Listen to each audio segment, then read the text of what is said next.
শাহরু রমাদান, রমজান মাস উনজিলা ফীহিল কোরআন। আমার আল্লাহ বলেন এই মাসেই কোরআনকে নাজিল করা হয়েছে। অন্যান্য আসমানি কিতাবগুলো, সহিফাগুলো নবী এবং রাসূলদের উপরে একসাথে নাজিল করা হতো, একসাথে। তাওরাত এসেছে একসাথে, জবুর একসাথে, ইনজিল একসাথে, একসাথে নাজিল করা হতো। কিন্তু কোরআনে মাজিদ 114টি চ্যাপ্টার, 114টি সূরা বিশিষ্ট কোরআনে মাজিদ আল্লাহ পাক রব্বুল আলামিন সুদীর্ঘ 23 বছরের নবুয়তের জিন্দেগিতে আল্লাহর নবী মুহাম্মদুর রাসূলুল্লাহ সাল্লাল্লাহু আলাইহি ওয়াসাল্লামের উপরে নাজিল করেছেন বিহাসবিল মাসালিহি ওয়াল হাওয়াইজ। প্রয়োজন অনুসারে একটা সমস্যার উদ্ভাবন হয়েছে, সমস্যার সৃষ্টি হয়েছে। সাহাবা ইজমাইন রাসূলের দরবারে চলে আসতেন, ইয়া রাসূলুল্লাহ, ইয়া হাবিবাল্লাহ, এই সমস্যা হয়েছে, ইয়া রাসূলুল্লাহ, সমাধান কি হবে? আল্লাহর নবী চুপ থাকতেন, কথা বলতেন না।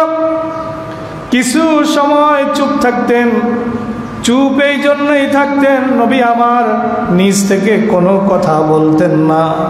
ওমা ইয়ানতিকু আনিল হাওয়া ইন হুয়া ইল্লা ওয়াহয়ুন ইউহা। আল্লাহু আকবার। আল্লাহ বলেন ওমা ইয়ানতিকু আনিল হাওয়া, আমার নবী নিজের মন গড়া কোনো কথা বলতেন না। মন গড়া কোনো কথা কোরআনে মাজিদে আছে নাকি? কোনো কথা নাই। আল্লাহ পাক কোরআনে মাজিদে বলেন ওয়ালাউ তাকাওয়ালা আলাইনা বাদাল আকাবিল লাআখাযনাহু মিনহু বিল ইয়ামিন সুম্মা লাকাতানাহু মিনহুল ওয়াতিন। আল্লাহ পাক রব্বুল আলামিন বলেন আমার নবী যদি মন গড়া কোনো কথা বলতেন, ওয়ালাউ তাকাওয়ালা আলাইনা বাদাল আকাবিল, নবী আমার যদি মন গড়া কোনো কথা বলতেন তাহলে আমি নবীর ডান হাত চেপে ধরতাম। কোন হাত? আমি ডান হাত চেপে ধরতাম। ডান হাত শুধু চেপে ধরতাম তা নয়, আমি আমার নবীর কণ্ঠনালীটাকে নিজ হাতে কেটে দিতাম। তাহলে কোরআনে নবীর মন গড়া কোনো কথা নাই। যা কিছু কোরআনের মধ্যে এসেছে সবগুলো কথা কার পক্ষ থেকে এসেছে? সবাই বলেন কার পক্ষ থেকে? আল্লাহ পাক রব্বুল আলামিন তার পক্ষ থেকে কোরআনে মাজিদের প্রতিটি বর্ণ, প্রতিটি হরফ এসেছে। নবী নিজের মন গড়া কোনো কথা বলেন নাই। লাখাজনা মিনহু বিল ইয়ামিন, যদি নবী মন গড়া কোনো কথা লিখে কোরআনের মধ্যে প্রবেশ করায়া দিত, আমি নবীর ডান হাতটাকে চেপে ধরতাম। সুম্মা লাকাতানা মিনহুল ওয়াতিন, আমি তার কণ্ঠনালী কেটে দিতাম। ফামা মিনকুম মিন আহাদিন আনহু হাজিজিন, আমি যদি নবীর কণ্ঠনালী কেটে দিতাম তোমাদের মধ্যে একজনও নাই যে আমাকে কাছ থেকে বারণ করতে পারে। তাইলে কোরআন কার কথা? ওমা ইয়ানতিকু আনিল হাওয়া ইন হুয়া ইল্লা ওয়াহয়ুন ইউহা, নবী নিজের মন গড়া কোনো কথা বলেন নাই। সুদীর্ঘ 23 বছরের নবুয়তের জিন্দেগিতে বিহাসবিল মাসালিহি ওয়াল হাওয়াইজ নাজামান নাজামান আয়াতান আয়াতান ইবারাতান ইবারাতান, একটু একটু করে একটা আয়াত করে, একটা ইবারত করে সুদীর্ঘ 23 বছরের নবুয়তের জিন্দেগিতে আল্লাহর নবীর উপরে কোরআনে মাজিদের 30 পারা নাজিল হয়েছে। সুবহানাল্লাহ। তাইলে কোরআন নাজিল হয়েছে কোন মাসে? পুরা কোরআন একবারে নাজিল হয়েছে লৌহে মাহফুজ থেকে দুনিয়ার আসমানে। সুবহানাল্লাহ। লৌহে মাহফুজ থেকে দুনিয়ার আসমানে গোটা কোরআন একসাথে নাজিল হয়েছে দুনিয়ার আসমান থেকে একটু একটু করে 23 বছরে নবীর উপরে কোরআন নাজিল হয়েছে। হাদিসের মধ্যে এসেছে প্রত্যেক রমজানে আল্লাহর নবী সাল্লাল্লাহু আলাইহি ওয়াসাল্লাম এক খতম কোরআন হযরতে জিবরাইলকে শোনাতে। কোরআন যখন নাজিল হলো, কোরআনকে আসমানের উপরে আল্লাহ দিতে চেয়েছেন, আসমান কোরআন নিল না। জমিনের কাছে কোরআন রাখতে চেয়েছিল, জমিন কোরআন নিল না। পাহাড়ের উপরে কোরআন দিতে চেয়েছিল, পাহাড় কোরআন নিল না। আল্লাহ পাক এইভাবে বলেন, ইন্না আরাদনাল আমানাতা আলাস সামাওয়াতি ওয়াল আরদি ওয়াল জিবাল ফাআবাইনা ইয়াহমিলনাহা ওয়া আশফাকনা মিনহা ওয়া হামালাহাল ইনসান। আল্লাহু আকবার। আল্লাহ বলেন এই কোরআনকে আমি ইন্না আরাদনাল আমানাতা আলাস সামাওয়াতি ওয়াল আরদ, আসমানের কাছে আমার এই আমানত আমি রাখতে চেয়েছি, জমিনের কাছে এই আমানতকে আমি রাখতে চেয়েছি, পাহাড়ের উপরে কোরআন এই আমানতকে আমি রাখতে চেয়েছি। কেউ রাজি হয় নাই, সবাই অস্বীকার করেছে। এই কোরআনের বোঝা কেউ নিতে পারবে না, কোরআনের ভার কেউ সইতে পারবে না। এই কোরআন যদি আমি পাহাড়ের উপরে নাজিল করতাম, অন্যায়তে আল্লাহ বলেন, লাউ আনজালনা হাযাল কুরআন আলা জাবালিন লারাআইতাহু খাশিআম মুতাসাদ্দিআম মিন খাশিয়াতিল্লাহ। পড়েন আল্লাহু আকবার। লাউ আনজালনা হাযাল কুরআন আলা জাবাল, নবী হে এই কোরআনকে যদি আমি পাহাড়ের উপরে নাজিল করতাম, লারাআইতাহু খাশিআম মুতাসাদ্দিআম মিন খাশিয়াতিল্লাহ, আপনি দেখতেন এই পাহাড় কোরআনের ভয়ে, আল্লাহর ভয়ে পাহাড়টা ধ্বংস হয়ে মেচাকার হয়ে গোড়া গোড়া হয়ে চূর্ণ বিচূর্ণ হয়ে যেত। সুবহানাল্লাহ। পাহাড় কোরআন নিতে রাজি হয়ে গেল। পাহাড়ের উপর যদি কোরআন দিতাম, পাহাড় মেচাকার হয়ে যেত। আল্লাহ আগে যে আয়াত বলেছে আল্লাহ সেখানে বলেন, ওয়া হামালাহাল ইনসান, এই কোরআনকে বহন করলো মানুষ। আর মানুষ যখন এই কোরআনকে বহন করার জন্য রাজি হয়ে গেল, আমার আল্লাহ খুশি হয়ে গেল। আমার আল্লাহ জানেন এই কোরআনের জিম্মাদারি মানুষ বহন করতে পারবে না, এজন্য আল্লাহ ঘোষণা দিয়ে দিলেন, ইন্না নাহনু নাযালনায যিকরা ওয়া ইন্না লাহু লাহাফিজুন। নিশ্চয়ই এই জিকির, ইন্না নাহনু নাযালনায যিকরা, কোরআনের আরেকটা নাম হলো জিকির। কোরআনের আরেকটা নাম কি? জিকির। আল্লাহ জানেন মানুষ এই কোরআনের জিম্মাদারি যথাযথ পালন করতে পারবে না, এই জন্য আল্লাহ বলেন এই কোরআনকে, জিকিরকে আমি নাজিল করেছি, আর এটার হেফাজতের জিম্মাদারি আমি আল্লাহ নিজ হাতে রেখে দিলাম। সুবহানাল্লাহ। নিজ হাতে রেখে দিই। যে জন্য সারা পৃথিবীতে আজকে দেখেন 45 দিনে হাফেজ হয়ে যায়, 6 মাসে হাফেজ হয়ে যায়, 3 মাসে হাফেজ হয়ে যায়।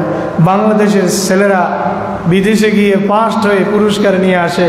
হাফেজ জাকারিয়া, হাফেজ তাকরিম, হাফেজ নাজমুস সাকিবরা বিদেশের মাটিতে গিয়ে লক্ষ লক্ষ রিয়াল পুরস্কার নিয়ে বাংলাদেশে চলে আসে। বলেন না সুবহানাল্লাহ। এই কোরআন যারা হাফেজ হয়েছে, যারা মুখস্থ করেছে, এটা তাদের কৃতিত্ব নয়, বরং এটা আল্লাহর দয়া। এটা কার দয়া? এটা আল্লাহর দয়া, তাদের কৃতিত্ব নয়। কারণ হেফজুখানাতে যত ছাত্র ভর্তি হয়, এরকমও আছে। আমার মাদ্রাসায় এবছর ভর্তি হতে আসছে 29 পারা মুখস্থ, আর 1 পারা বাকি আছে, এখন পড়বে না। বাবা নিয়ে আসছে, কাঁদতেছে, হুজুর 1 পারা বাকি আছে। ছেলে আর হাফজিখানায় যাইতেই রাজি না, পড়বে না। ছেলেটাকে আমিও বুঝালাম, ছেলে কিছুতেই বুঝ মানতে রাজি না। কয় পারা বাকি? 1 পারা। আল্লাহর নবীর উপরে যখন কোরআন নাজিল হলো, আল্লাহর নবী সাল্লাল্লাহু আলাইহি ওয়াসাল্লাম কোরআনকে মুখস্থ করার জন্য বারবার পড়তেছিলেন। বারবার পড়তেছিলেন কোরআন মুখস্থ করার জন্য।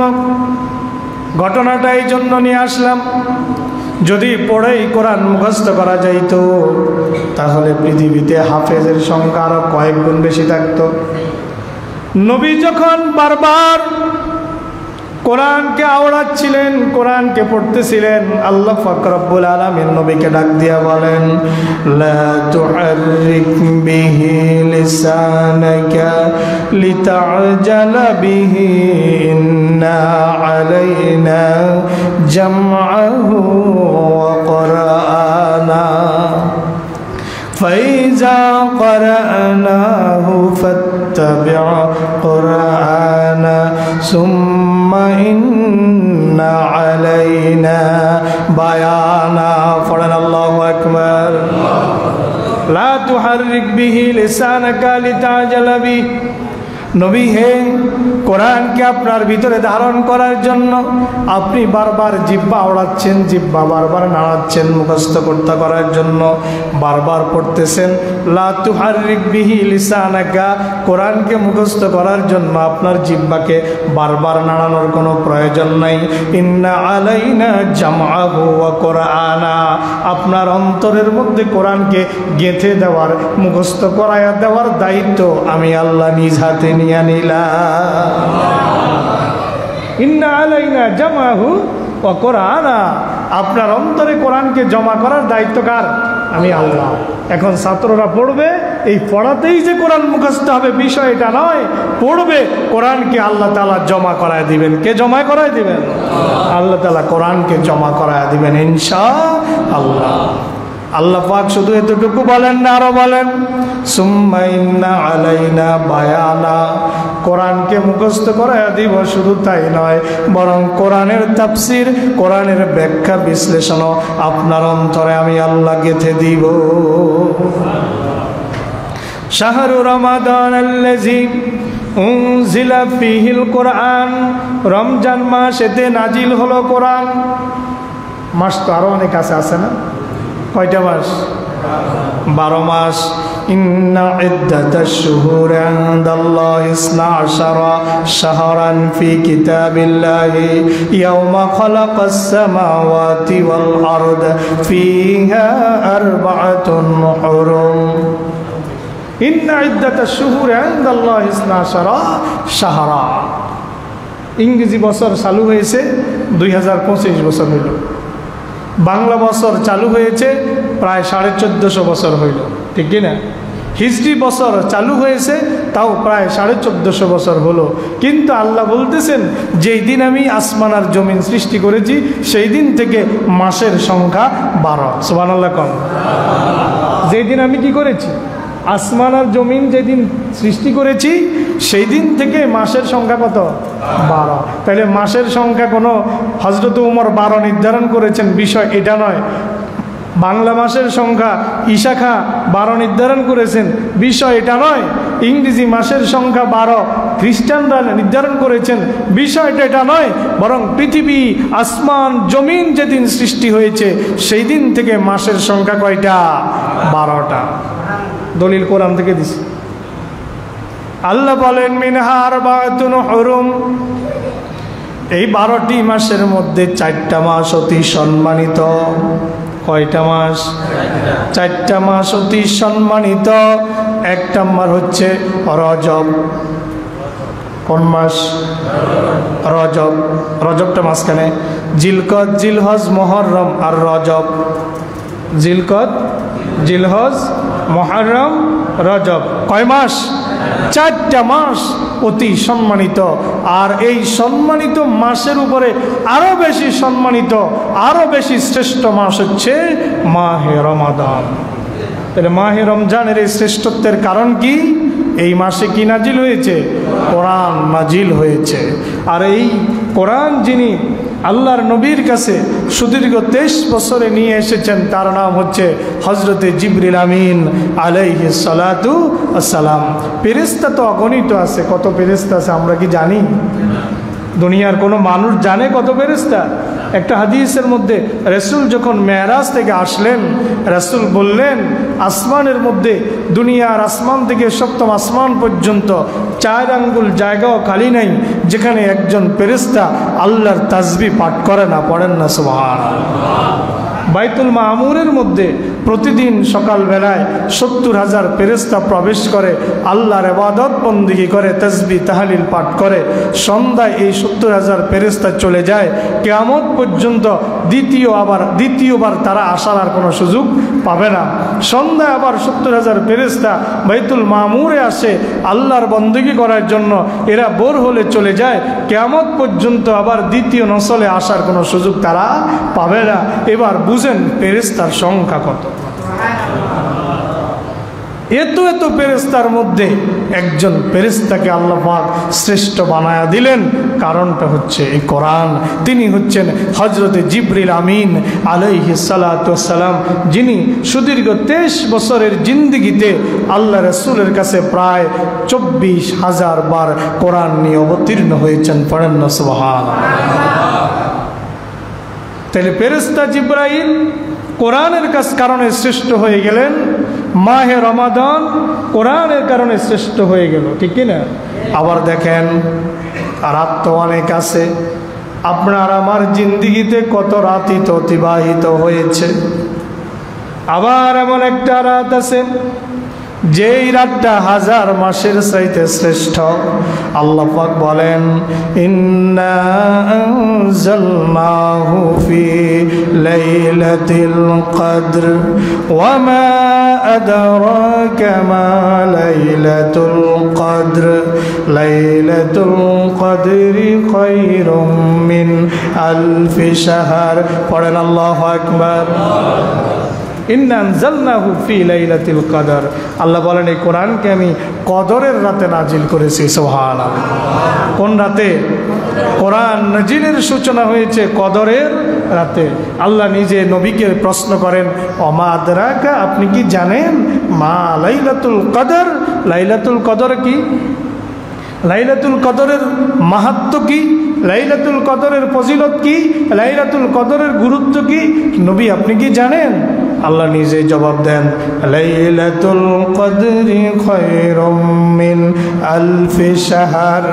লাইলাতুল কদর এমন একটা রাত যেটা 1000 মাসের চাইতেও শ্রেষ্ঠ, পড়েন না সুবহানাল্লাহ। তাহলে এই একটি রাত 1000 মাসের চাইতে শ্রেষ্ঠ হয়ে গেল কিসের কারণে? কোরআনের কারণে। কিসের কারণে?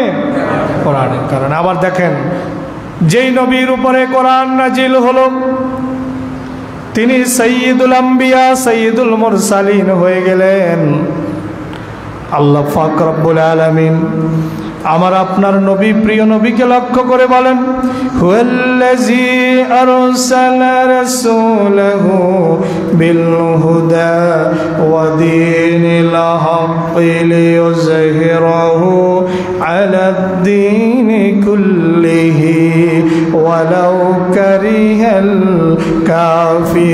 কাফিরুন।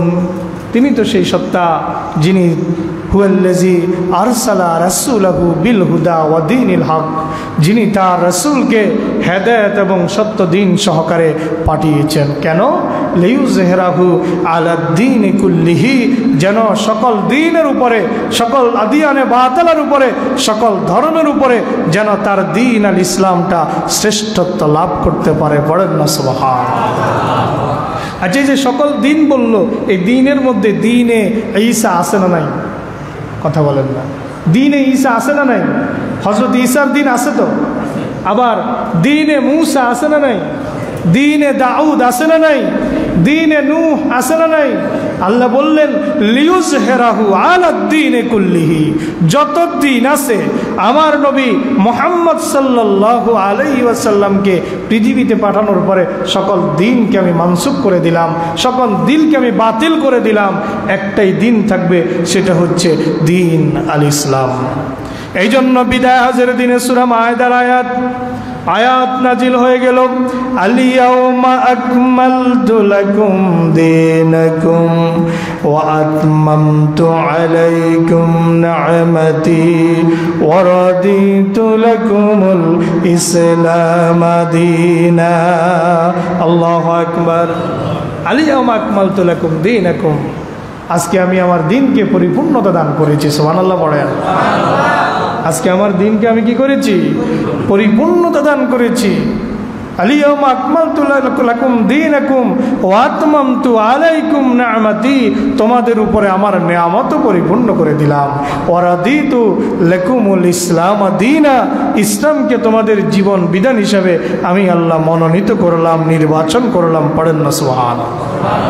তাহলে যে নবীর উপরে এই কোরআন নাজিল হলো, সেই নবী কি নবী? শ্রেষ্ঠ নবী হয়ে গেলেন। কিভাবে? যখন মেরাজে যাচ্ছেন আল্লাহর নবী, মেরাজে যাওয়ার পথে মনে রাখবেন, দুনিয়া থেকে আল্লাহ পাক রব্বুল আলামিনের নবীরা, ফেরেশতারা দুনিয়া থেকে আসমানে, আসমান থেকে দুনিয়াতে নামার একটা স্টেশন আছে না নাই?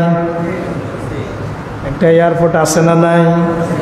আল্লাহর সেই এয়ারপোর্ট, আল্লাহর সেই স্টেশন হচ্ছে জেরুজালেম, বাইতুল মুকাদ্দাস। পড়েন না সুবহানাল্লাহ। আল্লাহ পাক চাইলে কি নবীকে হাতিমে কাবা থেকে, মক্কা মুকাররমা থেকে আল্লাহ চাইলে কি এখান থেকেই মেরাজ শুরু করতে পারতেন না? পারতেন কি না? পারতেন। কিন্তু আল্লাহ জিবরিলকে দিয়া নবীকে কোথায় নিয়ে গেলেন? বাইতুল মুকাদ্দাসে নিয়ে গেলেন। সুবহানাল্লাহ। 1 লক্ষ অথবা 2,24,000 পয়গাম্বর, নবী এবং রসুল, সঠিক সংখ্যা আমরা কেউ জানি না, এটা সম্ভাব্য সংখ্যা। কত সংখ্যা এটা আল্লাহই ভালো জানে। আলেমরা বলার জন্য বলে 1 লক্ষ অথবা 2,24,000 পয়গাম্বর পৃথিবীতে এসেছেন। বস্তুত এটা কোনো সঠিক সংখ্যা নয়, এটা একটা ধারণা দেওয়ার জন্য আমরা বলে থাকি। প্রকৃত সংখ্যা কে জানেন? আল্লাহ জানেন।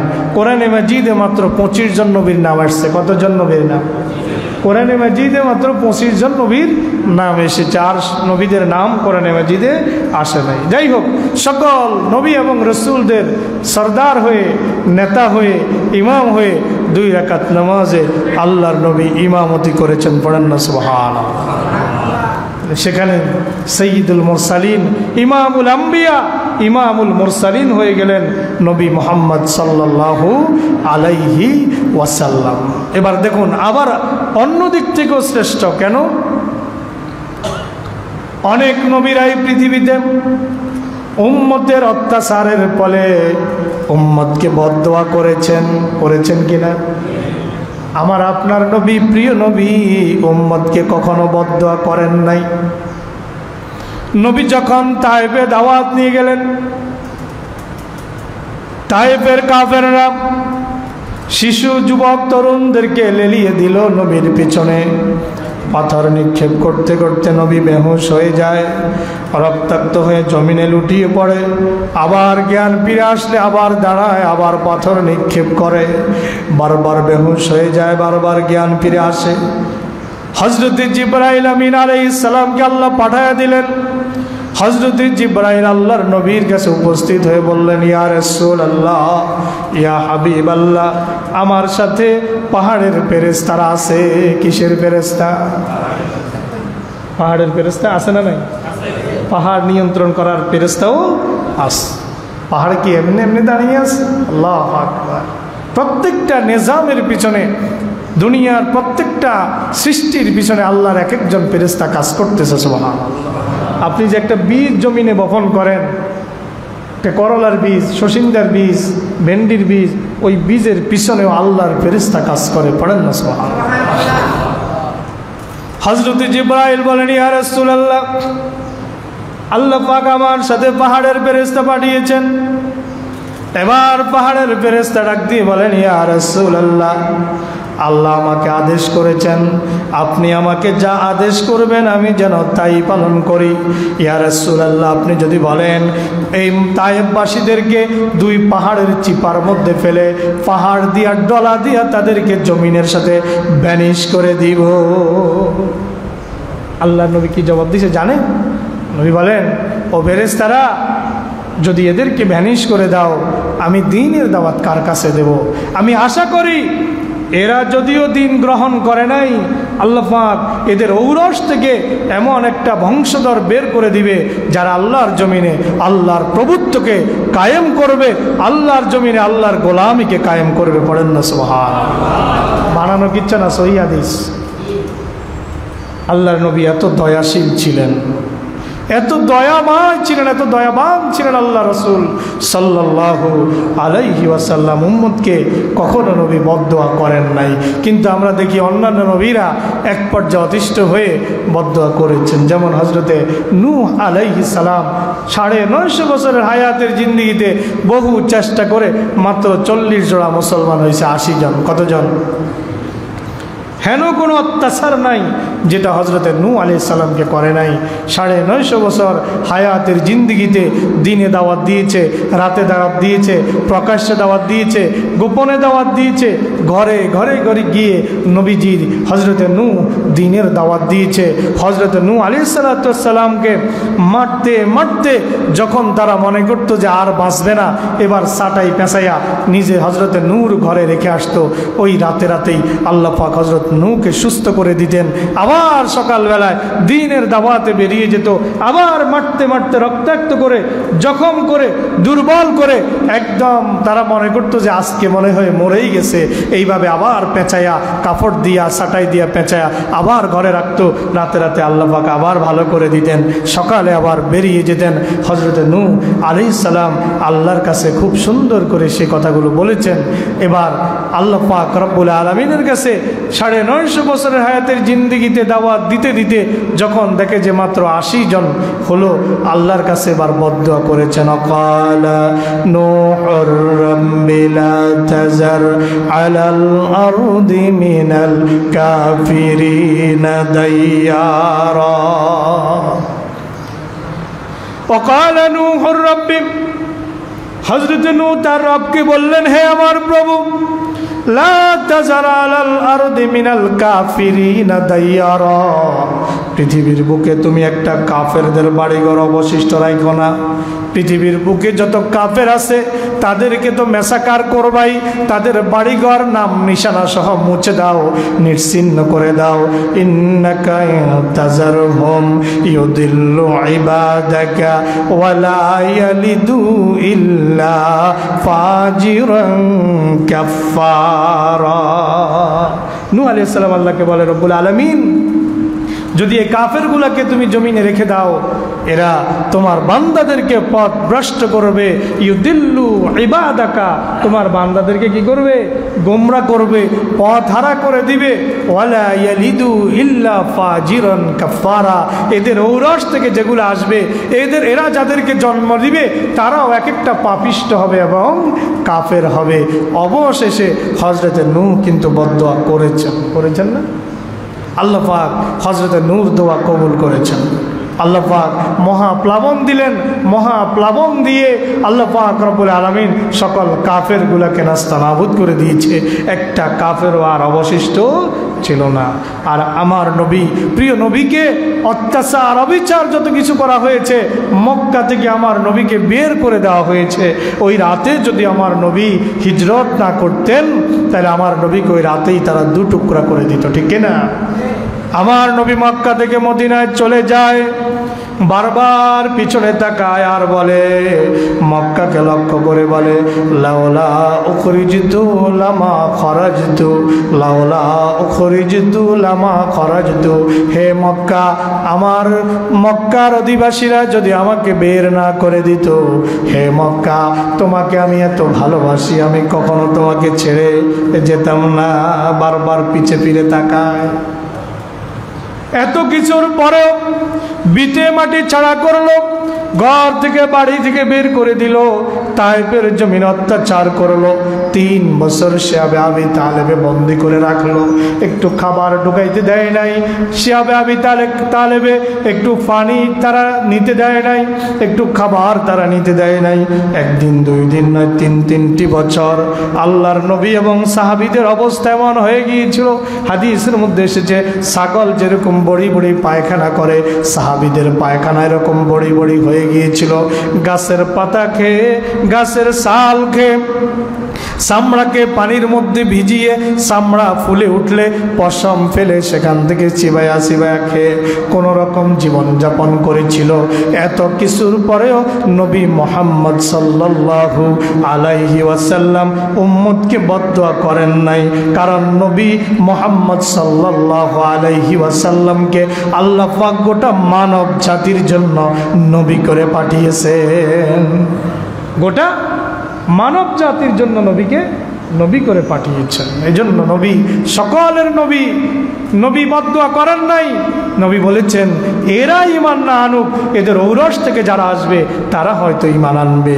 আর নবীর এই দয়ার ঘোষণা আল্লাহ কোরআনে মাজিদে দিয়া দিলেন এইভাবে, ওমা আরসালনাকা ইল্লা রাহমাতাল লিল আলামিন। নবী হে, আপনাকে আমি জগৎবাসীর জন্য রহমত হিসেবে প্রেরণ করেছি। বলেন না সুবহানাল্লাহ। আপনাকে আমি জগৎবাসীর জন্য কি হিসেবে প্রেরণ করেছি? রহমত হিসেবে, রহমতের ভান্ডার হিসেবে আপনাকে আমি প্রেরণ করেছি। এটা সম্ভব হয়েছে কোরআনের কারণে। সুবহানাল্লাহ বলেন। কিসের কারণে? কোরআনের কারণে। কারণ যিনি কোরআনকে বহন করবেন তিনি হবেন সবচেয়ে আখলাকে হাসানার অধিকারী, উত্তম চরিত্রের অধিকারী। এজন্য আল্লাহ পাক রব্বুল আলামিন সূরাতুল আহজাবে বলেন, লাকাদ কানা লাকুম ফি রাসূলিল্লাহি উসওয়াতুন হাসানা। পড়েন আল্লাহু আকবার। লাকাদ কানা লাকুম, অবশ্যই তোমাদের জন্য রয়েছে ফি রাসূলিল্লাহে, আমার রাসূলের মধ্যে, অর্থাৎ আমার রাসূলের চরিত্রের মধ্যে উসওয়াতুন হাসানা, সবচেয়ে উত্তম আদর্শ, সর্বোত্তম আদর্শ আমার নবীর মধ্যে আমি তোমাদের জন্য রেখে দিয়েছি। শুধু এইটুকু নয়, সূরা কলমের ৪ নম্বর আয়াত আল্লাহ পাক বলেন, ওয়া ইন্নাকা লাআলা খুলুকিন আযীম। হে নবী, আপনি মহান চরিত্রের অধিকারী। পড়েন সুবহানাল্লাহ। আপনি মহান চরিত্রের অধিকারী। আমাদের চরিত্রের সার্টিফিকেট যদি দরকার হয়, টেস্টিমোনিয়াল যদি দরকার হয়, প্রতিষ্ঠান প্রদান দেয়, চেয়ারম্যান দেয়, কমিশনার দেয়। আল্লাহর নবীর চরিত্রের সার্টিফিকেট দিয়েছেন স্বয়ং মহান রব্বুল আলামিন। ঠিক কিনা কথা বলেন? আমার চরিত্রের সার্টিফিকেটের মধ্যে মেম্বার, চেয়ারম্যান, মাদ্রাসার প্রধান, স্কুলের প্রধান স্বাক্ষর করে।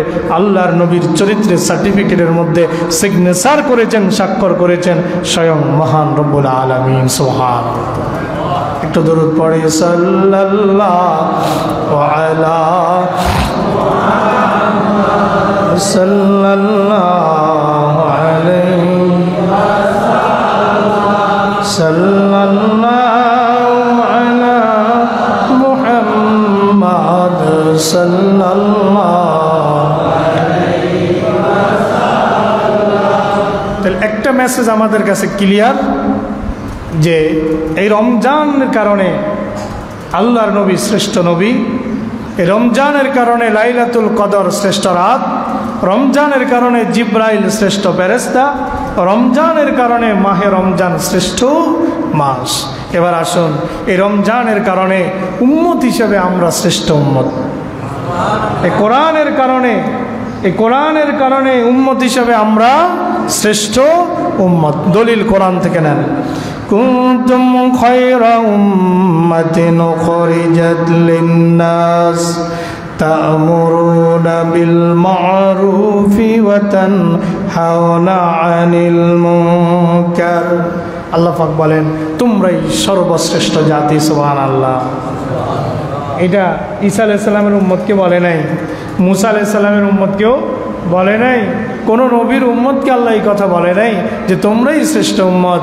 বরং আমাদেরকে লক্ষ্য করে কোরআনে মাজিদ আল্লাহ বলেন, কুনতুম খায়রা উম্মাতিন, তোমরা সবচেয়ে শ্রেষ্ঠ উম্মত, উখরিজাত লিন-নাস, তোমাদেরকে পাঠানো হয়েছে উখরিজাত লিন-নাস, মানব জাতির কল্যাণের জন্য। কি জন্য? মানব জাতির কল্যাণের জন্য। কল্যাণটা দুইভাবে হবে, তা'মুরুনা বিল মা'রুফ ওয়া তানহাউনা আনিল মুনকার। আপনি আপনার ছেলেকে খাবার দিলেন, পোশাক আশাক দিলেন, শিক্ষায় শিক্ষিত করলেন, উচ্চ ডিগ্রি নেওয়ার জন্য যত সহযোগিতা টাকা পয়সা লাগে সব কিছু দিলেন, কিন্তু তাকে দিন দিতে পারেন নাই। তাকে হালাল এবং হারাম চিনাইতে পারেন নাই, তাহলে আপনি তার কোনো কল্যাণ করতে পারেন নাই। কল্যাণ হবে প্রথমত দুইভাবে, তা'মুরুনা বিল মা'রুফ, সৎ কাজের আদেশ, ওয়া তানহাউনা আনিল মুনকার, অসৎ কাজ থেকে, খারাপ কাজ থেকে নিষেধ। এই দুইয়ের মাধ্যমেই কল্যাণ হবে। এই দুই বাদ দিয়া আপনি কোনো কল্যাণ লাভ করতে পারবেন না। তাহলে আমরা এই কোরআনের কারণেই কি হয়ে গেলাম? শ্রেষ্ঠ উম্মত হয়ে গেলাম, শ্রেষ্ঠ জাতি হয়ে গেলাম। এবার আমাদেরকে লক্ষ্য করে আল্লাহ বলেন, যেহেতু আমরা শ্রেষ্ঠ উম্মত, আমাদের কিছু কর্তব্য আছে না নাই? আল্লাহ পাক সূরাতুল বাকারা 183 নম্বর আয়াতে এবার বলেন, ইয়া আইয়ুহাল্লাযীনা আমানু কুতিবা আলাইকুমুস সিয়াম কামা কুতিবা আলাল্লাযীনা মিন ক্বাবলিকুম লাআল্লাকুম তাত্তাকুন। ইয়া আইয়ুহাল্লাযীনা আমানু, ওহে ঈমানদারেরা, ওহে যারা ঈমান আনার ঘোষণা দিয়েছ। ঈমান তিনটা জিনিসের নাম। কয়টা? কথা বলেন। আমার কথা না, আম্মা জানা আয়েশা থেকে হাদিস আছে। ঈমান তিনটা জিনিসের নাম। আল তাসদিক বিল জানান, অন্তরে বিশ্বাস করা। কিভাবে বিশ্বাস করা? তাসদিক বিল জানান, অন্তরে বিশ্বাস করা। ইকরার বিল লিসান, মুখে স্বীকার করা। আমাল বিল আরকান, কাজে বাস্তবায়ন করা। এই তিন জিনিসের সমন্বয় যদি না থাকে, তাইলে সেই ব্যক্তিকে পরিপূর্ণ মুমিন বলা যাবে না। রোজা থাকে না, কয় ঈমান ঠিক আছে। রোজা না থাকলে ঈমান ঠিক থাকে কেমনে? নামাজ নাই, কয় ঈমান ঠিক আছে। আল্লাহ রাসূল বলছেন, লা ঈমান লিমান লা সালাত লাহু, যার নামাজ নাই তার ঈমান নাই। আপনি কইলেন নামাজ না পড়লে ঈমান ঠিক আছে, কেমনে ঠিক থাকে? ঈমান কি আপনার কথায় নির্ধারণ হবে নাকি রাসূলের কথায়? ঈমান কি আমার কথায় নির্ধারণ হবে না রাসূলের কথায়? রাসূল বলছেন, লা ঈমান লিমান লা সালাত লাহু, আল ফারকু বাইনাল মুমিনি ওয়াল কাফির তারকুস সালাহ। ঈমান মুমিন আর কাফেরের মাঝে পার্থক্য হচ্ছে শুধুই নামাজ। রাসূল বলছেন, মান তারাকাস সালাতা মুতাআম্মিদান ফাকাদ কাফারা, যে ব্যক্তি ইচ্ছাকৃত এক ওয়াক্ত সালাত ছেড়ে দিল সে কাফের হয়ে গেল। কার কথা? কথা কয় না, কার কথা? রাসূলের কথা। তা আপনি কোন নামাজ না পড়লে কি হবে? ঈমান ঠিক আছে, কেমনে ঠিক আছে? আল্লাহ বলেন, ইয়া আইয়ুহাল্লাযীনা আমানু, ওহে যারা ঈমানের স্বীকৃতি দিয়েছ, শোনো। কুতিবা আলাইকুমুস সিয়াম, তোমাদের উপরে মাহে রমজানে সিয়ামকে ফরজ করে দেওয়া হয়েছে। একটি মাস 29 হতে পারে, 30 হইতে পারে, 29 হইতে পারে, 30 হইতে পারে। 30 হইলেও কোনো কষ্ট নাই, 29 হইলেও কোনো আফসোস নাই, ঠিক না? কারণ আরবি মাস 28 দিনও হয় না, 31 দিনও হয় না। গোঁজা মিলের কোনো সিস্টেম আল্লাহর দরবারে, আল্লাহর কাছে নাই। আমরা 28 ফেব্রুয়ারি করে বেচারাকে ঠকাইলাম, আবার জানুয়ারিকে 31 করে দিলাম, ডিসেম্বরকে কি করলাম? 31 করে দিলাম, আর 28 দিয়া ফেব্রুয়ারি বেচারারে ঠকাইলাম। এরকম গোঁজামিলের সিস্টেম আল্লাহর কাছে নাই। 29.5 চন্দ্র দিনে এক চন্দ্র মাস, তো 29.5টার হয় না। কোনো মাস 30-এ, কোনো মাস 29-এ, কোনো মাস 30-এ, কোনো মাস 29-এ হবে। আল্লাহ পাক রব্বুল আলামিন বলেন, কুতিবা আলাইকুমুস সিয়াম, তোমাদের উপরে মাহে রমজানে সিয়ামকে ফরজ করে দেওয়া হয়েছে। আমরা মনে করতে পারি হয়তো আগে ফরজ ছিল কিনা। আল্লাহ কি আমাদের উপরেই শুধু একা আমাদেরকে বুঝো সোজা পাইছে আল্লাহ তাআলা? শেষ জমানার উম্মতরা দুর্বল। হজরতে হুদ আলাইহিস সালাতু ওয়াস সালামের উম্মতেরা এক একজন 18 ফুট লম্বা ছিল। কত ফুট? কত ফুট লম্বা? 18 ফুট লম্বা ছিল হজরতে হুদ আলাইহিস সালাতু ওয়াস সালামের সম্প্রদায় সামুদ জাতি, আদ জাতি 18 ফুট লম্বা ছিল। এখন আপনি যদি মনে করেন মনে হয় এগুলা শক্তিশালী, আল্লাহ এগুলারে বলে নাই, আমরা দুর্বল 3.5 হাত মাত্র, আমাদেরকে মনে আল্লাহ রমজানের এই বোঝাটা চাপাইয়া দিছে, এইটা বান্দা যদি মনে করে, আল্লাহ এই জবাবটাও কোরআনে দিয়া রাখছে। আল্লাহ বলেন, কামা কুতিবা আলাল্লাযীনা মিন ক্বাবলিকুম লাআল্লাকুম তাত্তাকুন। ও আমার উম্মতেরা, ও শেষ নবীর উম্মতেরা, যারা তোমরা মনে করো না যে তোমাদের উপরে শুধু রমজানের রোজাকে ফরজ করা হয়েছে, আগের উম্মতের উপরে কোনো রোজা ছিল না, এটা মনে করো না। তোমাদের পূর্বেও বিভিন্ন নবীর উম্মতদের উপরে আমি আল্লাহ তাআলা রমজান ব্যতীত অন্যান্য সিস্টেমে অন্যান্য কারো উপরে আইয়ামে বীজের রোজা, কারো উপরে আশুরার রোজা, এইভাবে আমি পূর্ববর্তী নবীদের উপরও রোজাকে ফরজ করেছিলাম। শুধু তোমাদের উপরে রোজা ফরজ এমন নয়, বরং বিভিন্ন ক্যাটাগরিতে অন্যান্য নবীদের উপরেও রোজাকে আমি আল্লাহ ফরজ করেছি। কেন ফরজ করলেন? লাআল্লাকুম তাত্তাকুন, যেন তোমরা মুত্তাকি হতে পারো। কি হতে পারো? মুত্তাকি, তাকওয়াবান যেন তোমরা হতে পারো। আমার আলোচ্য বিষয় আজকে মুত্তাকি শব্দের বিশ্লেষণ নয়, এজন্য আমি এদিকে আজকে যাব না। গত বছর এই মুত্তাকি উপরে বিস্তারিত কথা বলেছি। আমি তোমাদের উপরে সিয়ামকে ফরজ করেছি যেন তোমরা তাকওয়া অর্জন করতে পারো। শুধু এতটুকু বলবো, তাকওয়া হচ্ছে কি? তাকওয়ার সংজ্ঞায় মুফাসসিরিন কেরাম বলেছেন আলিজিতনাবু আলিমতিসালু বিআওয়ামিরিল্লাহ ওয়ালিজিতনাবু আন নাওয়াহিহি। আলিমতিসালু বিআওয়ামিরিল্লাহ, আল্লাহ যা কিছু আদেশ করেছেন তা মেনে নেওয়া, আল্লাহ যা নিষেধ করেছেন ওগুলাকে বর্জন করা। যে ব্যক্তির মধ্যে এই জিনিসটা থাকবে বুঝতে হবে সেই মুত্তাকি। যে ব্যক্তি বেছে বেছে ভালো কাজগুলো করবে, বেছে বেছে খারাপ কাজগুলো বর্জন করবে, আপনাকে বলে দেওয়া লাগবে না এই মুত্তাকি। আপনি দেখলেই তার আচরণ, তার কথা, তার কাজ দেখলে বুঝবেন লোকটা মুত্তাকি। আমি সংক্ষেপে এভাবে বলি, বাজারে যখন আমরা টমেটো, আলু, পটল, পেঁয়াজ কিনতে যাই, আমরা তখন দোকানদারকে বলি ভাই আমি একটা একটা করে বাইসা দেবো, বলি না? তো আমরা বাইসা কী করি? প্যাকেটের মধ্যে ভালোটা দেই, খারাপটা দেই। কথা বলেন, খারাপটা দেই। এই বাছাই করে করে ভালোটা পাল্লার মধ্যে রাখি, আমার ব্যাগের মধ্যে রাখি, বাছাই করে করে খারাপটাকে বর্জন করি। এটা ঠিক এই ব্যক্তির মতো, যেই লোকটা বাছাই করে করে ভালো কাজগুলো করে, বাছাই করে করে খারাপ কাজগুলো বর্জন করে, এই লোকটাই মুত্তাকি। কথা কি বোঝা গেছে? আমি আরেকটা উদাহরণ দেই। এইভাবে বাইং মাছ, বুদ্দা মাছ আমাদের দেশে আছে না? আচ্ছা, এটা থাকে কোথায়? কাদামাটির ভিতরে। কোথায় থাকে? কাদামাটির ভিতরে থাকে। বাইং মাছ, বুদ্দা মাছ ওখান থেকে ধরে আনার পরে এটার গায়ে কি কোনো কাদা পাওয়া যায়? একটা মানুষ এমন সমাজে বাস করবে যেই সমাজে অনেক পাপ, পঙ্কিলতা, বেহায়া, বেপর্দা, সুদ, ঘুষ, রাহাজানি অনেক কিছু থাকবে। এত কিছুর পরও দেখবেন অল্প মুষ্টিমেয় কিছু মানুষ আছে যারা সুদের সাথে জড়িত না, ঘুষের সাথে জড়িত না, জেনার সাথে জড়িত না, মদের সাথে জড়িত না, ইয়াবা, ফেন্সিডিলের সাথে, গাঞ্জার সাথে জড়িত না, ভালো মানুষ হয়ে চলার চেষ্টা করে। ওই বাইং আর বুদ্দা যেরকম কাদার ভিতরে থাকার পরেও তার গায়ে আল্লাহ একটা প্রোটেকশন দিয়ে দেওয়ার কারণে, একটা আলাদা প্রলেপ দিয়ে দেওয়ার কারণে একটা ময়লা, একটা কাদা তাকে স্পর্শ করতে পারে না।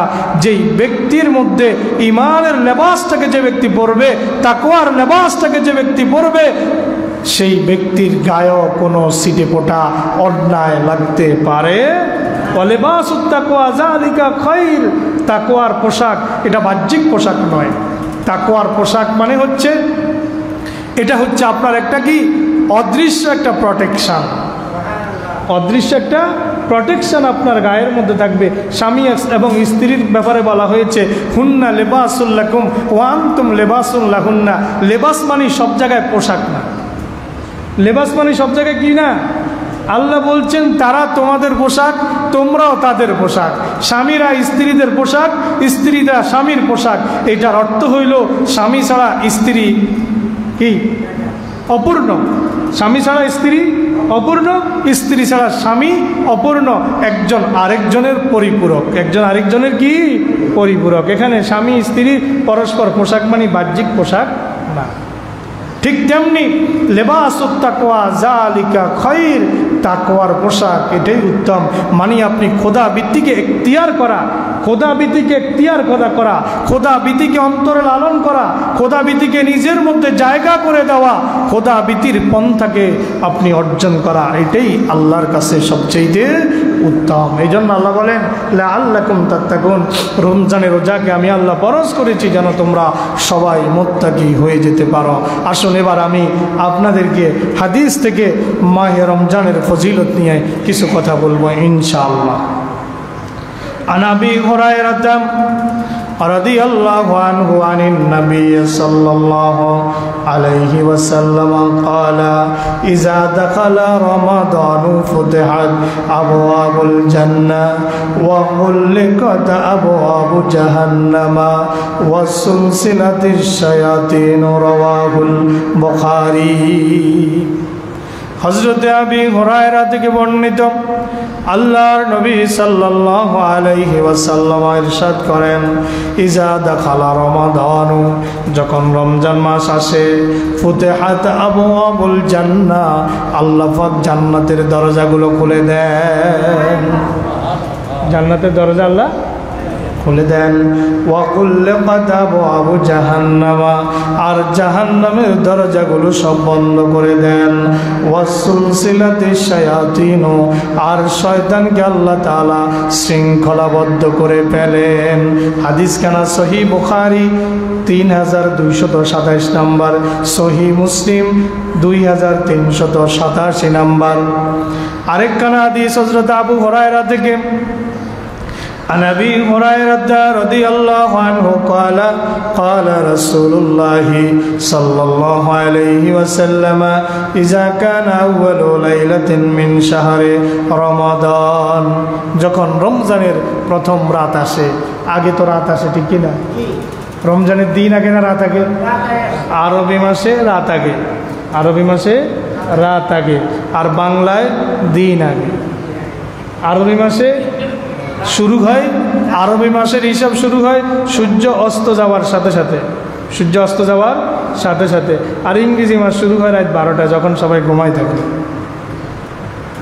কি যখন সবাই কি থাকে যখন সবাই ঘুমায় থাকে তখন ইংরেজি মাস শুরু হয় ইংরেজি দিন শুরু হয় রাতের 12টা বাজে দিন শুরু হয় রাত 12টা 1 মিনিটে বেজাল আছে না নাই কথা কয় না বেজাল আছে না নাই ইমরান নাজিরের একটা লেখা আছে ইমরান নাজির যদি মার্কেটে পান বইটা কিনে পড়বেন তিনি এই বিষয়গুলো বিস্তারিত আলোচনা করেছেন তিনি হচ্ছেন আফগানিস্তানের একজন লেখক সূরা কাহাফ ও বর্তমান বিশ্ব বইয়ের নাম সূরা কাহাফ ও বর্তমান বিশ্ব লেখক শায়েখ ইমরান নাজির তিনি এই কথাগুলো সেখানে বিস্তারিত বলেছেন যে তাদের দিন শুরু হয় রাত 12টা 1 মিনিটে রাত 12টা 1 মিনিটে আর আমাদের দিন শুরু হয় সূর্য উঠার সাথে সাথে সূর্য উঠার সাথে সাথে তাদের মাসও শুরু হয় রাত 12টা 1 মিনিটে আমাদের মাস শুরু হয় সূর্য অস্ত গেলে পরে ঠিক কিনা গতকালকে সূর্য অস্ত যাওয়ার সাথে সাথেই তো চাঁদ দেখা গেছে আর আমাদের একই সপ্তাহ শুরু হয়ে গেছে পড়েন সুবহানাল্লাহ আজকে সাহারি খাওয়া পর্যন্ত কি একই সপ্তাহের অপেক্ষা করা লাগছে আমাদের লাগছে লাগে নাই তো সূর্য অস্ত যাওয়ার সাথে সাথেই শুরু হয়ে গেছে রাসূল বলেন إذا كان أول ليلة في شهر رمضان من شهر رمضان রমজান মাসের প্রথম রাত যখন আসে সুপ্পেদাতি শায়াতিনু ওয়া মারাদাতুল জিন্নে আল্লাহ পাক শয়তানকে আবদ্ধ করেন এবং দুষ্ট জিন যেগুলো আছে সেগুলোকে আল্লাহ পাক আবদ্ধ করেন ওয়া কুল্লিকাত আবওয়াবুন নারে জাহান্নামের দরজাগুলো বন্ধ করে দেন ফালাম ইউফতাহ মিনহা বাবুন রমজান শেষ হওয়া পর্যন্ত জাহান্নামের একটা দরজা খোলা হবে না ওয়া ফুতিহাত আবওয়াবুল জান্নাহ রমজান আসার সাথে সাথে জান্নাতের দরজাগুলো খুলে দেন ফালাম ইউগলাক মিনহা বাবুন রমজান শেষ হওয়া পর্যন্ত জান্নাতের একটা দরজাও বন্ধ করা হবে না ওয়া ইউনাদি মুনাদি আর আল্লাহর একদল ফেরেশতারা জমিনের মধ্যে বিচরণ করে আর ডাক দিয়ে দিয়া বলে ইয়া বাগিয়াল খায়র আকবিল ওহে কল্যাণওয়ালা ওহে কল্যাণ তালাশকারী তোমার কল্যাণের কাজে তুমি আরো অ্যাডভান্স হয়ে যাও কল্যাণের কাজে তুমি প্রতিযোগিতা করো যেভাবে আল্লাহ কোরআনে বলেছেন সাবিকু ইলা মাগফিরাতিম মির রাব্বিকুম ওয়া জান্নাতিন আরদুহা কাআরদিস সামাওয়াতি ওয়াল আরদ আল্লাহ বলেন সাবিকু তোমরা প্রতিযোগিতা করো একজন আরেকজনের সাথে ইলা মাগফিরাতিম মির রাব্বিকুম ওয়া জান্নাতিন তোমার রবের ক্ষমা এবং জান্নাত লাভের প্রতিযোগিতা করো সুবহানাল্লাহ কিসের প্রতিযোগিতা রবের ক্ষমা, রবের ক্ষমা এবং জান্নাত লাভের প্রতিযোগিতা করো। ওই জান্নাত আরদুহা কারদিস সামাওয়াতি ওয়াল আরদ, যার প্রশস্ততা হচ্ছে আসমান এবং জমিন যত দূরত্ব, একটা জান্নাতের প্রশস্ততা ঠিক ততটুকু। পড়েন সুবহানাল্লাহ। তাহলে একদল ফেরেশতারা জমিনে বিচরণ করার বলে, ইয়া বাগিয়াল খাইর আকবেল, হে কল্যাণওয়ালা, হে কল্যাণকামী, তোমার নেকের কাজকে তুমি আরো বাড়িয়ে দাও। অয়া বাগিয়াশ শাররি আকসির, হে অকল্যাণকামী, হে আল্লাহর দুশমন, হে বেরোজগারি বেনামাজি আকসির, স্টপ, বন্ধ করো তোমার পাপ কাজ, স্টপ স্টপ, খামোশ। তুমি আর রমজানের পবিত্রতা নষ্ট করো না, রমজানের পবিত্রতা লঙ্ঘন করো না। আল্লাহর ফেরেশতারা জমিনে বিচরণ করে আর বলতে থাকে, কিন্তু কে শুনে কার কথা? এই রমজানেও তো দেখা যাবে দুই একদিন পরে আমাদের কানে আসা শুরু হবে, অমুকের রোজা থাকে না, অমুকের রোজা থাকে না, অমুক জায়গায় দোকান খোলা, অমুক জায়গায় চুরি করে দোকানদারি করে, এরকম আছে না নাই?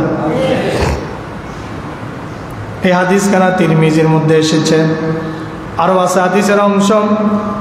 আল্লাহ রাসূল বলেন, আলিল্লাহি উতাকাউ মিনান নার, আর এই রমজানে আল্লাহ পাক রব্বুল আলামিন তার বান্দাদেরকে জাহান্নাম থেকে মুক্ত করে দেন। ওয়াজালিকা কুল্লা লাইলাতিন, আর এটা প্রতি রাতেই আল্লাহ পাক করেন। সুবহানাল্লাহ। প্রতি রাতে কিছু বান্দাকে আল্লাহ পাক রব্বুল আলামিন, যাদের জন্য জাহান্নাম অবধারিত হয়ে গেছে, আল্লাহর কাছে ক্ষমা চাওয়ার কারণে, কান্নাকাটির করার কারণে, আল্লাহর পথে ফিরে আসার কারণে আল্লাহ পাক রব্বুল আলামিন তাদেরকে মাফ করে দেন, তাদেরকে জাহান্নাম থেকে মুক্ত করে দেন। হাদিসের মান সহিহ, হাদিস কেনা তিরমিজিতে এসেছে 682 নম্বর হাদিস। এবার আরেকখানা হাদিস শুনুন। আন আবি হুরায়রা রাদিয়াল্লাহু আনহু عن النبي صلى الله عليه وسلم قال من صام رمضان إيمانا واحتسابا غفر له ما تقدم من ذنبه। আল্লাহ রাসূল বলেন, যে ব্যক্তি ঈমানের সাথে সওয়াবের আশায়, কিসের আশায়? কথা কয় না, কিসের আশায়? সওয়াবের আশায়। আমরা যেখানে বসেছি সওয়াবের আশা আছে না?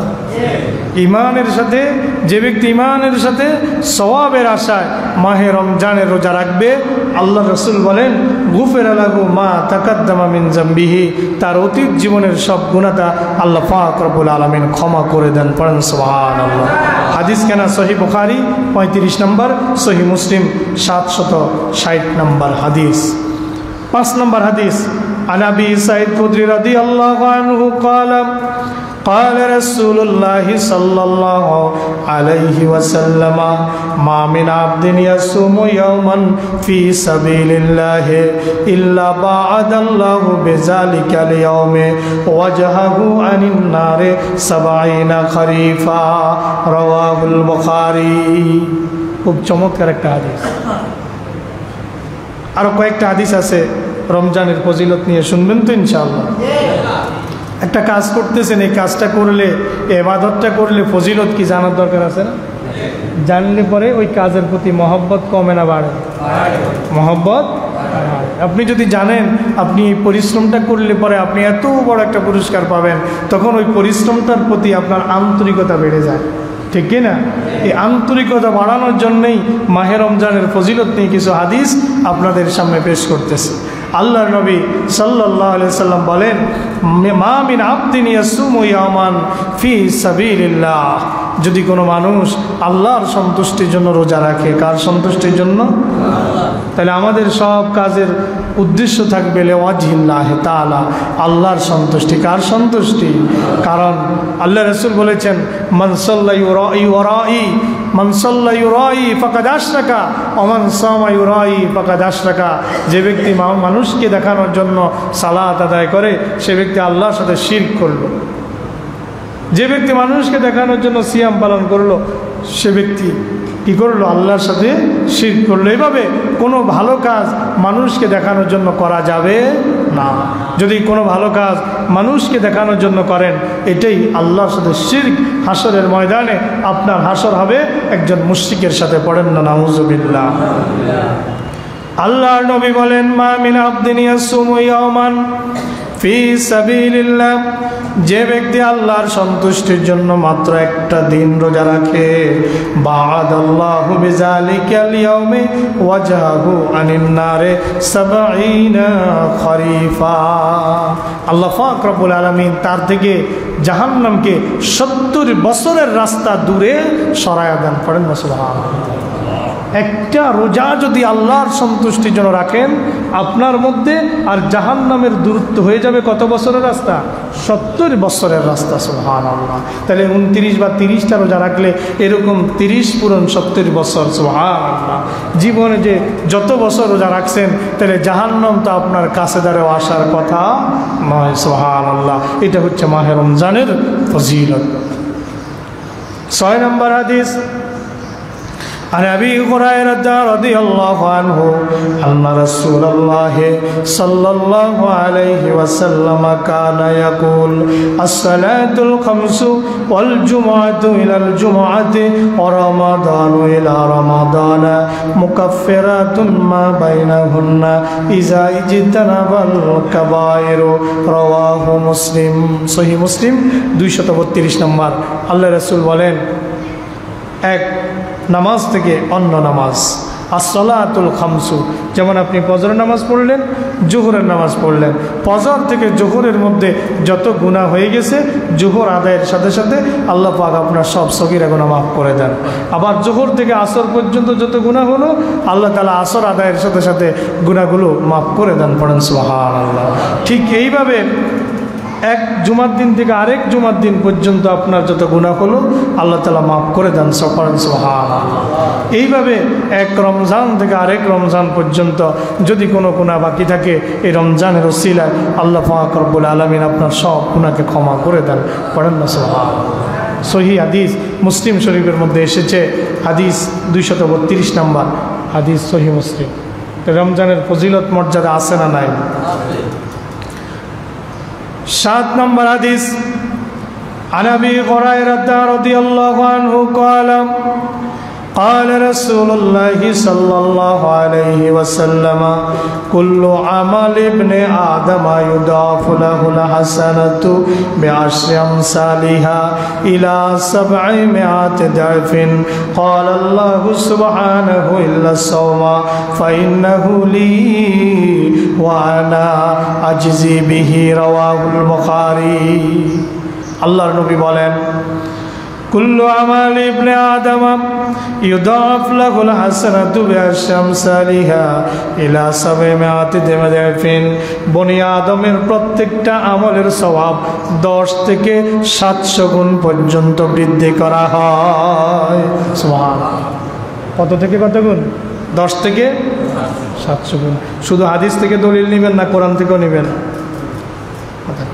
কোরআন থেকে নেবেন দলিল। মাসালুল্লাযীনা ইউনফিকুনা আমওয়ালাহুম ফি সাবিলিল্লাহি কামাসালি হাববাতিন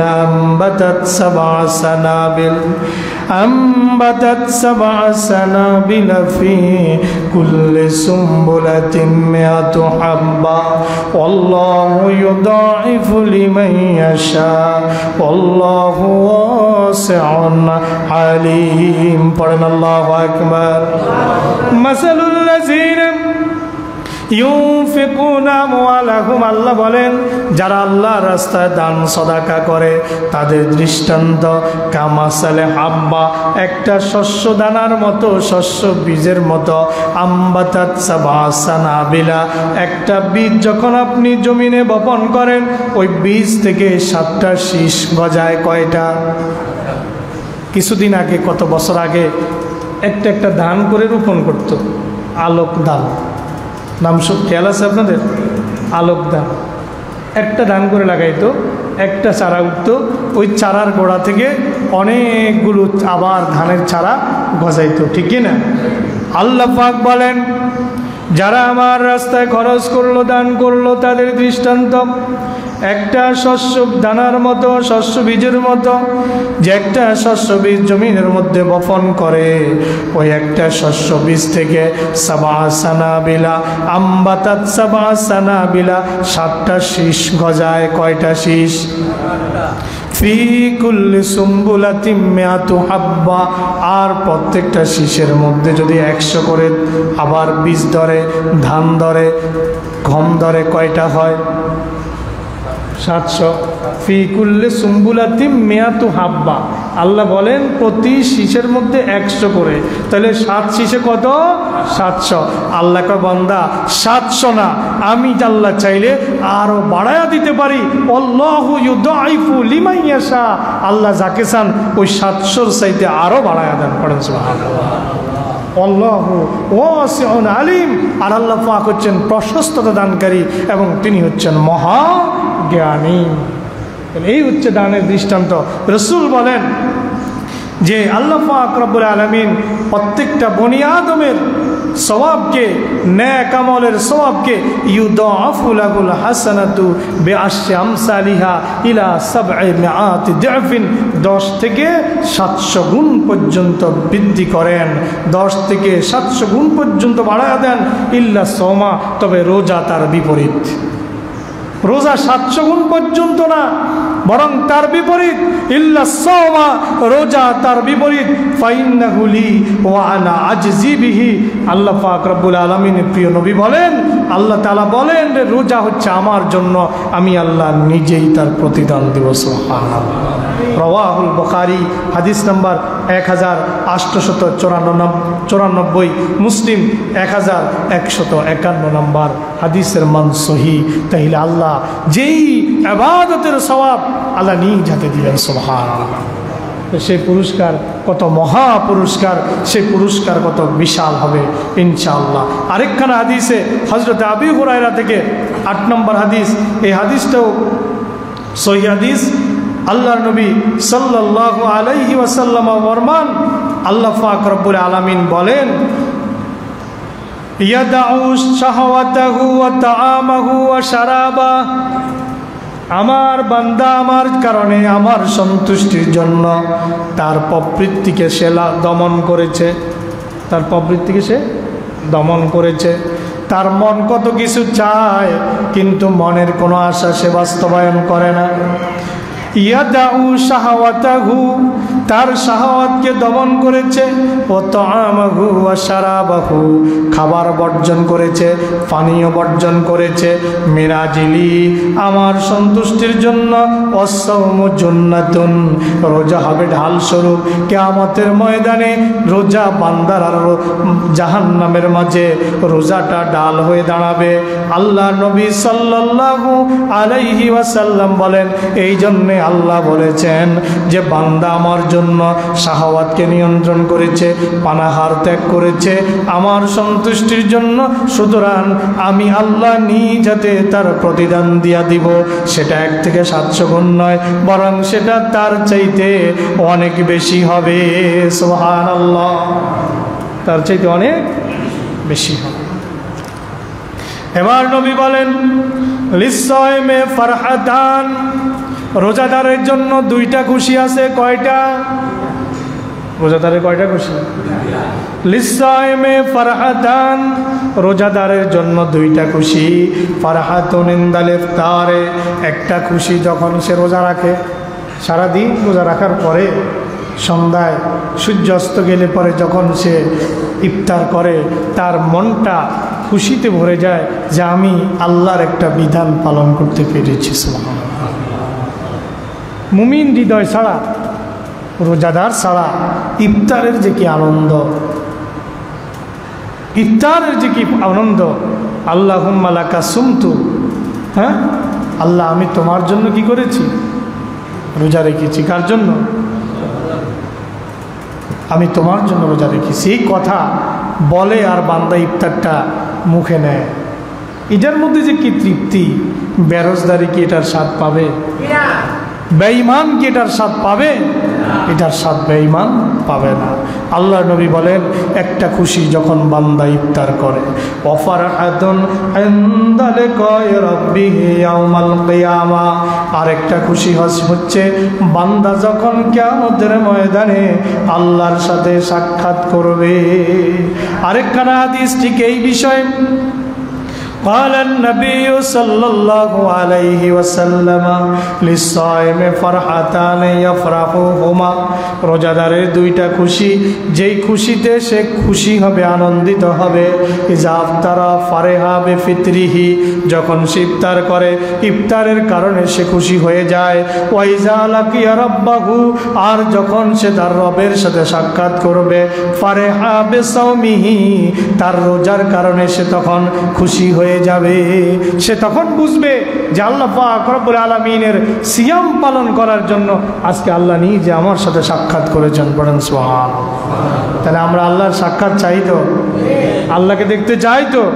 আল্লাহকে যদি দেখতে চাই, কিয়ামতের দিন জান্নাতে যদি আল্লাহকে দেখতে চাই, সিয়াম লাগবে কি লাগবে না? ফামান কানা ইয়ারজু লিকা রাব্বিহি ফালিয়ামাল আমালান সালিহা ওয়া লা ইউশরিক বিইবাদাতি রাব্বিহি আহাদা। আল্লাহ পাক বলেন, ফামান কানা ইয়ারজু লিকা রাব্বিহি, যে তার রবের সাক্ষাৎ লাভ করতে চায়, যে তার রবের সাক্ষাৎ লাভ করতে চায়, ফালিয়ামাল আমালান সালিহা, সে যেন নেক আমল করে। কি আমল? সে যেন নেক কাজ করে।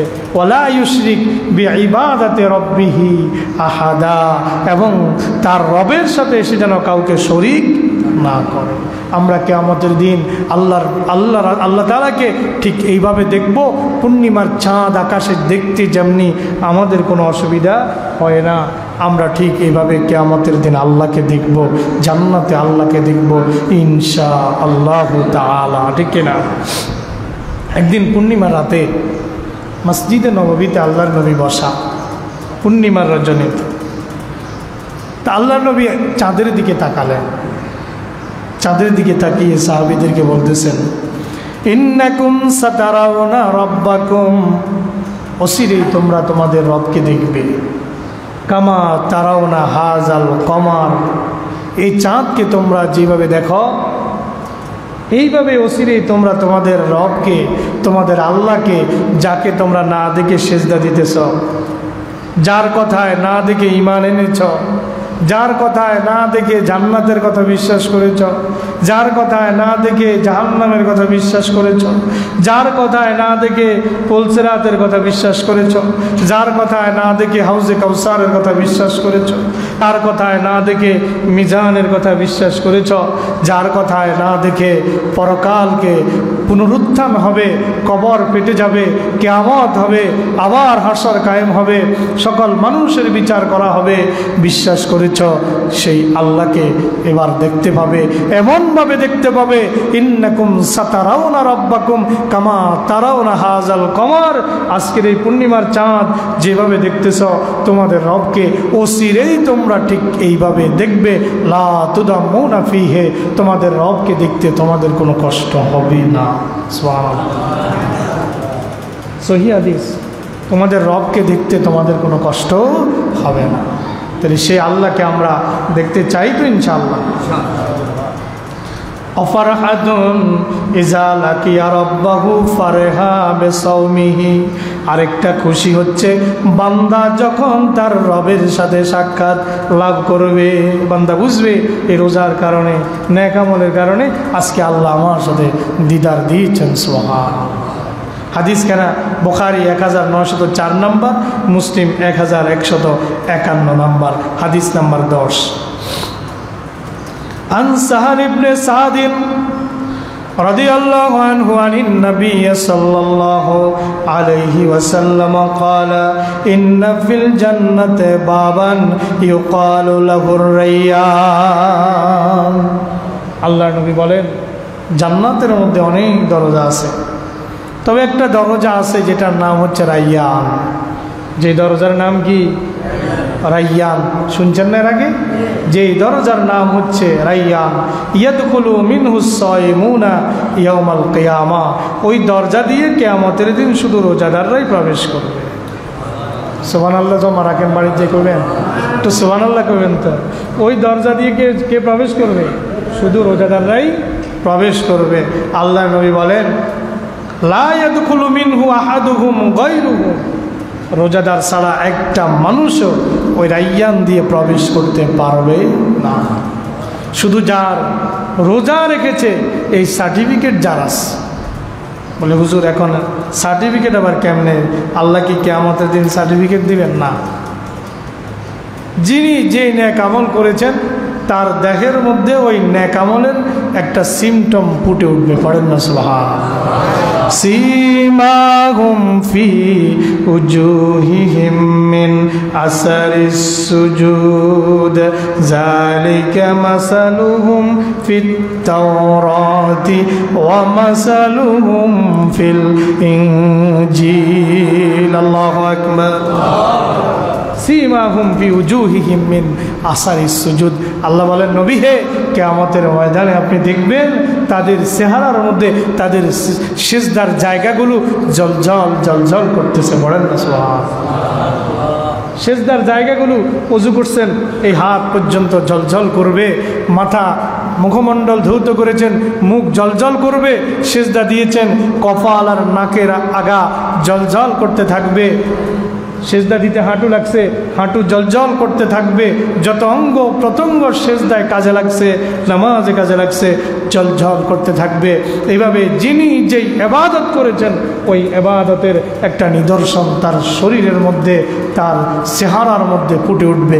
আল্লাহ কোরআনে অন্য আয়াতে বলেন, ইয়াউমা তাবিয়াদ্দু উজুহু ওয়া তাসওয়াদ্দু উজুহ। সেদিন কিছু চেহারা হবে শুভ্র সুবাসিত হবে সমুজ্জ্বল হবে, আবার কিছু চেহারা হবে কালো কুৎসিত হবে। কিছু চেহারা শুভ্র হবে, যারা জান্নাতি তাদের চেহারাগুলো জলজল করে জ্বলতে থাকবে, পূর্ণিমার চাঁদের মতো সুন্দর হয়ে যাবে, জলজল করতে থাকবে। আবার কিছু চেহারা অন্ধকারাচ্ছন্ন কালিমা লেপন করা অবস্থায় থাকবে। আল্লাহর নবীকে সাহাবীরা জিজ্ঞেস করলেন, ইয়া রাসূলুল্লাহ, ইয়া হাবিবাল্লাহ, কিয়ামতের দিন এত এত মানুষ থেকে আপনার উম্মতদেরকে আপনি কিভাবে বাছাই করবেন? নবী বলেন, একটা বিশাল মেষপালের মধ্যে যদি কিছু মেষ থাকে চিত্রাওয়ালা, কপালের দাগ চিত্রাওয়ালা, যেটা আমাদের দেশে এরকম আছে না, গরু ছাগলের কপালের মধ্যে চিত্রা, গায়ের মধ্যে চিত্রা। রাসূল বলেন, এরকম যদি কয়েকটা চিত্রাওয়ালা এরকম থাকে, ওইটাকে বাছাই করে আনতে কি তোমাদের কোনো কষ্ট হবে নাকি?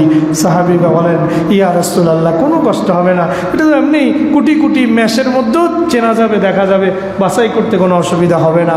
আল্লাহর নবী বলেন, কিয়ামতের ময়দানে আমিও আমার উম্মতদেরকে এভাবে বাছাই করে করে জান্নাতে নিয়ে যাব। গুররাম মুহাজ্জালিন মিন আসারিল উজু। আল্লাহ রাসূল বলেন, তাদের উজুর চিহ্নগুলো জল করে জ্বলতে থাকবে। পড়েন না সুবহানাল্লাহ। আবার যারা পাপী হবে তাদের চিহ্ন থাকবে কি থাকবে না? আমতাজুল ইয়াউমা আইয়ুহাল মুজরিমুন।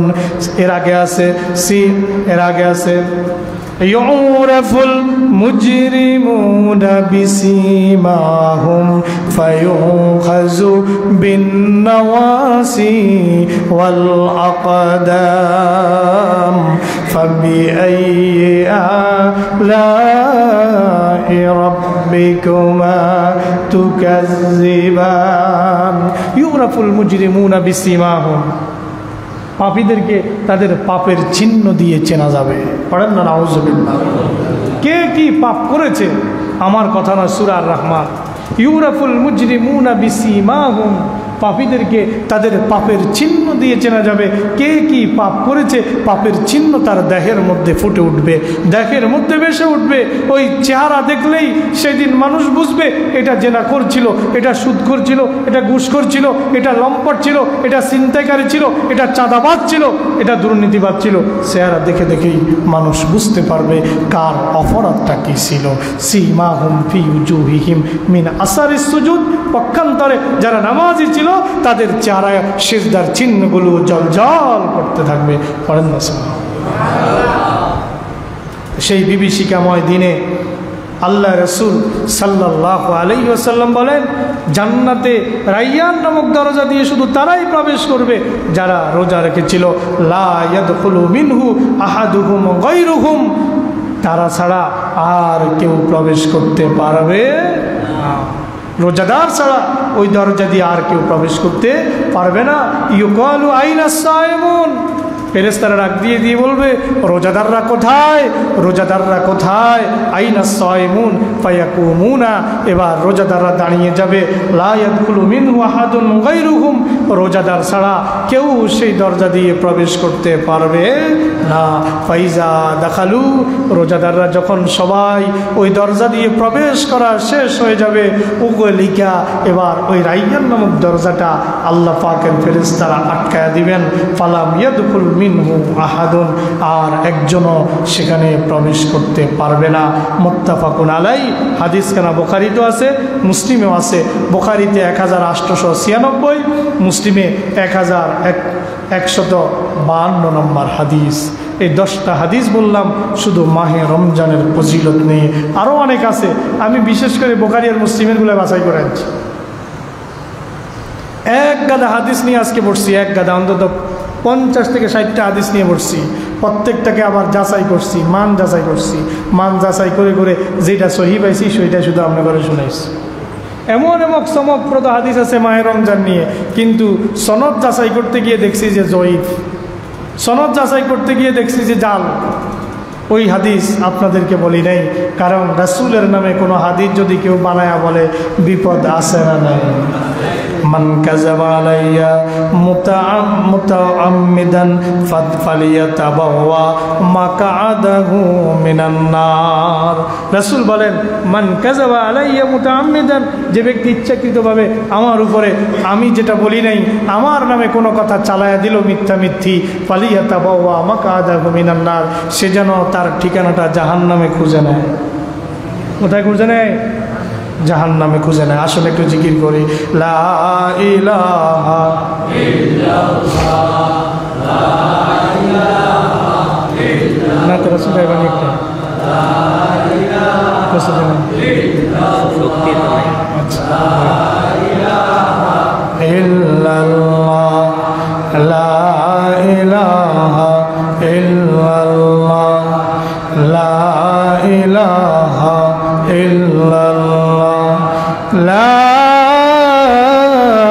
ইলাহা ইল্লাল্লাহ, মুহাম্মাদুর রাসূলুল্লাহ সাল্লাল্লাহু আলাইহি ওয়াসাল্লাম। এবার আসুন সাহারি নিয়ে কিছু কথা বলবো। সাহারি এটা বরকতময়। এটা কি?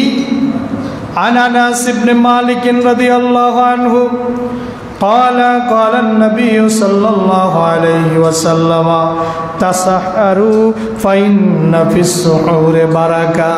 আল্লাহর নবী বলেন, তোমরা সাহারি গ্রহণ করবা, কেননা সাহারির মধ্যে বরকত নাজিল হয়। সাহারির মধ্যে কি নাজিল হয়? ফাইন্না ফিস সুহুরে বারাকা, সাহারির মধ্যে আল্লাহ পাক রব্বুল আলামিন বরকত নাজিল করেন। সহিহ বুখারী 1923, সহিহ মুসলিম 1095। আরেকখানা হাদিস শুনুন। عن أبي سعيد الخدري رضي الله عنه قال قال رسول الله صلى الله عليه وسلم السحور أكلة بركة। সাহারি হচ্ছে বরকতময় খাবার। সুবহানাল্লাহ। সাহার কি? বরকতময় খাবার। যদি আপনি পানি ঢেলেও খান, ওইটার মধ্যে কি আছে? বরকত। আসুহুরু আকলাতুন বারাকা, সাহারি হচ্ছে বরকতময় খাবার। ফালা তাদুহু, তোমরা সাহারি বর্জন করিও না, সাহারি পরিহার করিও না। ওয়ালাউ আইয়াজরা আহাদুকুম জুরআতাম মিম্মা, এক গ্লাস পানি হইলেও, এক ডোক পানি হইলেও তোমরা সাহারিতে খাও, সাহারি বর্জন করিও না। কিছুই জুটাইতে পারো নাই, এক ডোক পানি আছে, ওই এক ডোক পানি হইলেও খাও, এটার মধ্যে বরকত আছে। ওই এক ডোক পানির মধ্যে বরকত দিয়া দিবেন, যেই বরকতের কারণে রোজা রাখতে তোমার কোনো অসুবিধা হবে হবে না। আমার আপনার জীবনে এরকম বহুদিন ঘটে গেছে যে এমন সময় টের পেয়েছেন যখন আর সাহারি খাওয়ার সময় নেই, তাড়াতাড়ি এক গ্লাস পানি খেয়ে নিয়েছেন, পরের দিন সুন্দর মধ্যেই সিয়াম পালন করেছেন। এরকম হয়েছে না জীবনে? এরকম আমাদের জীবনে হয়ে গেছে। তাইলে রাসূল বলেছেন যে এক ঢোক পানি হলেও তোমরা সাহারিকে কি করবে না? বর্জন করবে না। আরও চমৎকার কথা আছে, ফাইন্নাল্লাহা ওয়া মালাইকাতাহু ইউসাল্লুনা আলাল মুতাসাহহিরিন। খুবই চমৎকার কথা। আল্লাহ রাসূল বলেন, নিশ্চয় আল্লাহ তাআলা এবং আল্লাহর ফেরেশতারা যারা সাহারি গ্রহণ করে আল্লাহ তাদের প্রতি রহমত নাজিল করেন, আর যারা সাহারি গ্রহণ করে ফেরেশতারা তাদের জন্য আল্লাহর কাছে ক্ষমা চায়। পড়েন সুবহানাল্লাহ। তাদের জন্য ফেরেশতারা দোয়া করে, তাদের জন্য ফেরেশতারা আল্লাহর কাছে মাপ চায়, ক্ষমা চায়, আল্লাহ তোমার এই বান্দাকে তুমি মাফ করে দাও। ফেরেশতারা আল্লাহর কাছে দোয়া করে ওই সাহারি গ্রহণকারী ব্যক্তির জন্য। হাদিস কেনা মুসনাদে আহমদ 11,392, সহিহ ইবনে হিব্বান 3,475 নম্বর হাদিসের মান হচ্ছে সহিহ। এবার আসুন, সুন্নতে রাসূল হচ্ছে ইফতার করা। আমরা ইফতার করব, ইফতারের সময় গড়িমসি করব না, ইফতারের সময় আমরা বিলম্ব করব না। কেন বিলম্ব করব না? রাসূল কি বলে শুনুন। عن جابر رضي الله عنه قال قال النبي صلى الله عليه وسلم إنا لله اتقاء في كل فطر। হযরত জাবের থেকে বর্ণিত, আল্লাহর নবী বলেন, আল্লাহ পাক রব্বুল আলামিন প্রতিটা ইফতারের মুহূর্তে তার অগণিত বান্দাকে জাহান্নাম থেকে মুক্তি করে দেন। পড়েন সুবহানাল্লাহ। ওয়াফি কুল্লি লাইলাতিন ইতকা মিনান নার। রমজানের প্রতি রাতে আল্লাহ পাক রব্বুল আলামিন তার বান্দাকে মাফ করে দেন। পড়েন সুবহানাল্লাহ। এই জন্য ইফতার সামনে নিয়ে দোয়া করবেন আল্লাহর কাছে। এই সময়ের দোয়া যিনি কবুল করেন তিনি কে? ইফতার সামনে নিয়ে আল্লাহর কাছে দোয়া করবেন, আল্লাহ আমাকে মাফ করে দাও, আমার রিজিক, আমার অভাব অনটন মুছায় দাও, আমাকে সচ্ছলতা দান করো, আমার কেউ অসুস্থতা থেকে সুস্থতা দান করো, মেয়ে উপযুক্ত হয়েছে, বিয়ে হয় না, আল্লাহর বিয়ের ব্যবস্থা করে দাও, ছেলের চাকরি নাই, ছেলের কর্মের ব্যবস্থা করে দাও। আল্লাহর কাছে দোয়া করবেন, আল্লাহ পাক আপনার সব দোয়াকে ফুলফিল করে দিবেন ইনশাআল্লাহ। তবে দোয়া করার সময় একটা সুন্নাত আছে, রাসূল বলেছেন দোয়া করার সময় মনের মধ্যে এই আশা রাখতে হবে যে আল্লাহ আমার দোয়া কবুল করবে। এই আশা রাখতে হবে। নিরাশ হয়ে দোয়া করলে দোয়া কবুল হবে না। ইতমিনান রাখতে হবে আল্লাহর প্রতি, এই কনফিডেন্ট আল্লাহর প্রতি রাখতে হবে যে আল্লাহ নিশ্চয়ই আমার দোয়া কবুল করবে, সেই দোয়া ইনশাআল্লাহ কবুল হবে। কিন্তু আমরা তো এত পাপ করেছি, দোয়া যে করি মন থেকে তো সায় দেয় না দোয়া কবুল হইব কিনা, ঠিক না? এই জন্য আমাদেরকে পাপ মুক্ত জিন্দেগি যাপন করা লাগবে। আসুন আরেকখানা হাদিস শুনি। আন সাহাল ইবনে সাদিন রাদিয়াল্লাহু আনহু আন্না রাসূলুল্লাহি সাল্লাল্লাহু আলাইহি ওয়াসাল্লাম قال لا يزال الناس بخير ما عجلوا الفطر رواه البخاري। আল্লাহর নবী সাল্লাল্লাহু আলাইহি ওয়াসাল্লাম বলেন, আমার উম্মতেরা ততদিন পর্যন্ত কল্যাণের ভিতরে থাকবে যতদিন পর্যন্ত আমার উম্মতেরা তাড়াতাড়ি ইফতার করবে। কিভাবে ইফতার করবে? তাড়াতাড়ি। গড়িতে আছে আজকে ধরেন 6টা 2 মিনিট ইফতার, আজকে কয় মিনিটে? ধরেন 6টা 2 মিনিট ইফতার। আপনি ক্যালেন্ডারে দেখছেন, টিভিতে ঘোষণা আসছে, তারপরে আপনি সব জায়গায় ইফতারের সময়সূচিতে দেখেছেন 6টা 2 মিনিট ইফতার। এখন আপনার ঘড়িতে 6টা 2 মিনিট হয়ে গেছে, এরপর আপনি খান না। রুস্তমপুর বাজার মসজিদে তো মুয়াজ্জিন সাহেব আজান দেয়। ইফতারের জন্য আজান শর্ত। এই যে আজানের জন্য আপনি অপেক্ষা করলেন, এই আজানের জন্য অপেক্ষা করতে করতে 2 মিনিট 3 মিনিট নাই হয়ে গেছে, তাহলে আপনি কি হাদিসের উপর আমল করতে পেরেছেন? কথা বলেন, পেরেছেন? আপনি হাদিসের উপর আমল করতে পারেন নাই, তো রাসূল বললেন কি আর আমরা বুঝলাম কি?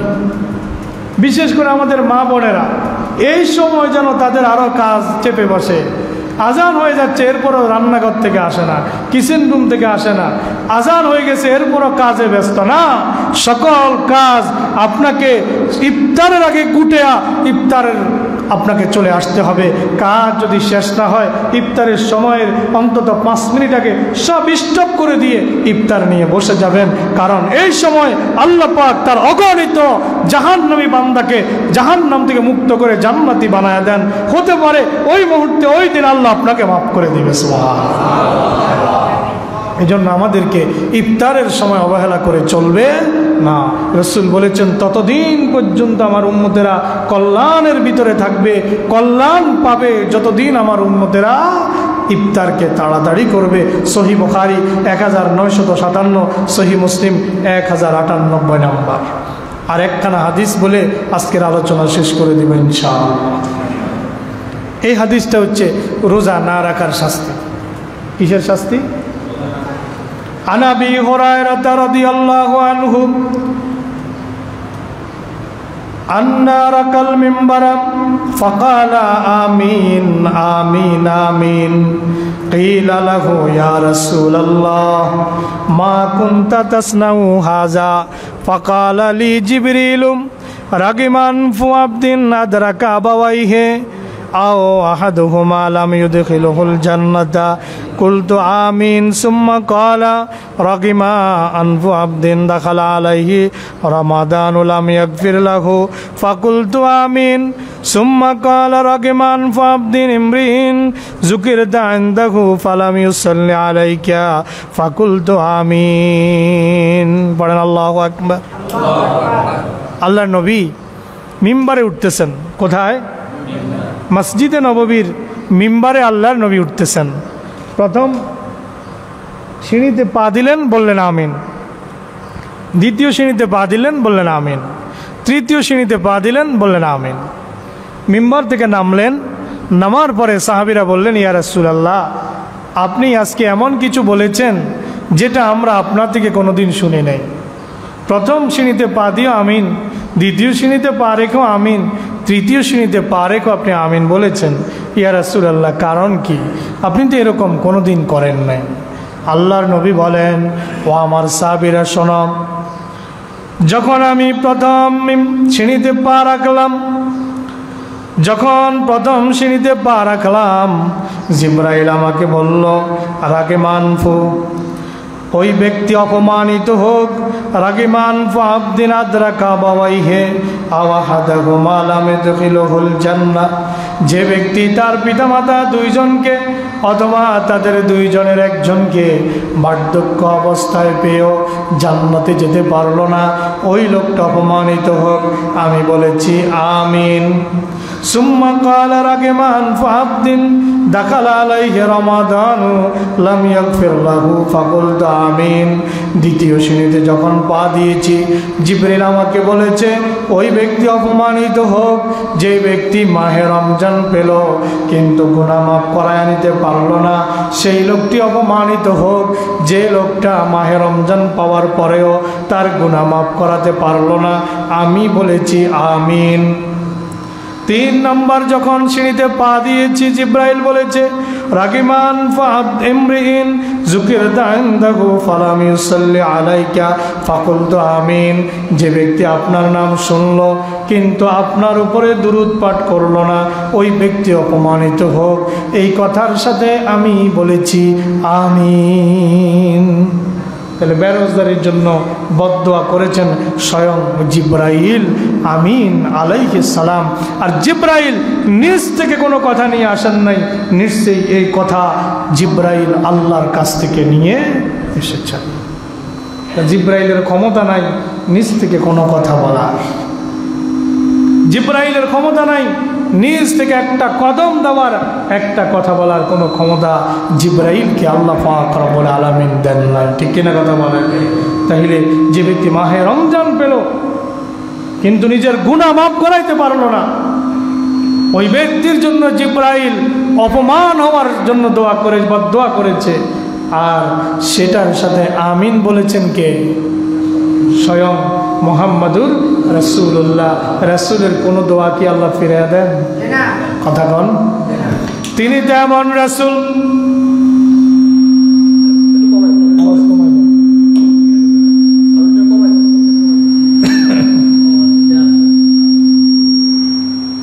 তিনি তো এমন রাসূল যিনি আসমানের দিকে তাকালে ওহী নাজিল হয়। কোথায় তাকাইলে? আসমানের দিকে শুধু তাকায়, ওহী নাজিল হয়। কোরআনে দলিল আছে না নাই? সূরা বাকারা, قد نرى تقلب وجهك في السماء فلنولينك قبلة ترضاها فولي وجهك شطر المسجد الحرام। মক্কা থেকে হিজরত করে মদিনায় গেছে। মক্কাতে থাকতে নামাজ পড়ছে মসজিদের বাইতুল্লাহর দিকে, মসজিদে হারামের দিকে ফিরে, বাইতুল্লাহর দিকে ফিরে। মদিনা যাওয়ার পরে ইহুদিদের কিবলা হইল বাইতুল মুকাদ্দাস। এখন তাদের মন জয় করার জন্য আল্লাহ বললেন, রাসূল আপনি মদিনাতে বাইতুল মুকাদ্দাসের দিকে ফিরে নামাজ পড়েন। 16 অথবা 17 মাস রাসূল বাইতুল মুকাদ্দাসের দিকে ফিরে নামাজ পড়ে, কিন্তু রাসূলের মনে শান্তি নাই। রাসূলের মন চায় বাইতুল্লাহর দিকে ফিরে নামাজটা আদায় করি। এই জন্য মুখ ফুটায় আল্লাহকে কিছু কয় না, কারণ নির্দেশ কার? আল্লাহ। কিন্তু মনে চায় বাইতুল্লাহর দিকে ফিরে নামাজটা আদায় করি। এই জন্য বারবার আকাশের দিকে তাকায়, বারবার চেহারাটা আকাশের দিকে ঘুরায়। আল্লাহ কয়, কদ নারা তাকাল্লুবা ওয়াজহিকা ফিস সামা, আমি লক্ষ্য করেছি। কদ নারা, আমি লক্ষ্য করেছি। তাকাল্লুবা, আপনি ফিরাচ্ছেন। ওয়াজহিকা, আপনার চেহারা। ফিস সামা, আকাশের দিকে বারবার আপনার চেহারাকে ফিরাচ্ছেন। আপনি কেন ফিরাচ্ছেন? আল্লাহু আলিমুম বিজাতিস সুদূর, আপনার অন্তরে কি আছে এই খবর তো আমি আল্লাহর রাডারে ধরা পড়েছে, আমি আল্লাহ তো জানি। সুতরাং পাওয়াল্লি ওয়াজহাকা শাতারাল মসজিদিল হারাম, আপনি মসজিদ হারামের দিকে ফিরে নামাজ আদায় করেন। রাসূল জোহর অথবা আসরের নামাজে 2 রাকাত আদায় করেছেন সাহাবীদেরকে নিয়ে। বাইতুল মুকাদ্দাসের দিকে ফিরে নামাজ 2 রাকাতের পড়ার পরেই 3য় রাকাতের মধ্যেই জিব্রাইল ওহী নিয়ে নাজিল হয়ে গেল, পাওয়াল্লি ওয়াজহাকা শাতরাল মসজিদুল হারাম, রাসূল আপনার চেহারাকে মসজিদে হারাম বাইতুল্লাহর দিকে ঘুরায় নেন। বাকি 2 রাকাত মসজিদে বাইতুল্লাহ হারাম বাইতুল্লাহর দিকে রাসূল ফিরায়া আদায় করলেন। ওই মসজিদের নাম হয়ে গেল মসজিদে জুল কিবলাতাইন। পড়েন সুবহানাল্লাহ। তাহলে যেই রাসূল জিব্রাইল বদদুয়া করলেন, রাসূল আমিন বললেন, এটা বেরোজগারীদের জন্য কবুল হয়ে গেছে। কিয়ামত পর্যন্ত সব বেরোজগারীদের জন্য কবুল হয়ে গেছে। ঠিক কিনা কথা বলেন? ঠিক কিনা কথা বলেন? কারণ আমিন তো ওই নবী বলেছেন যেই নবী আকাশের দিকে তাকালে কোরআন নাজিল হয়ে যায়, জিব্রাইল হাজির হয়ে যায়, যে নবী আঙ্গুল দিয়ে ইশারা করলে চাঁদ 2 টুকরা হয়ে যায়, যে নবী পাথরকে ইশারা করলে পাথর কথা বলে, গাছকে ইশারা করলে গাছ জায়গার থেকে মূল সহ উড়াল দিয়ে নবীর সামনে এসে নবীর নবুয়তের সাক্ষ্য প্রদান করে। সুবহানাল্লাহ।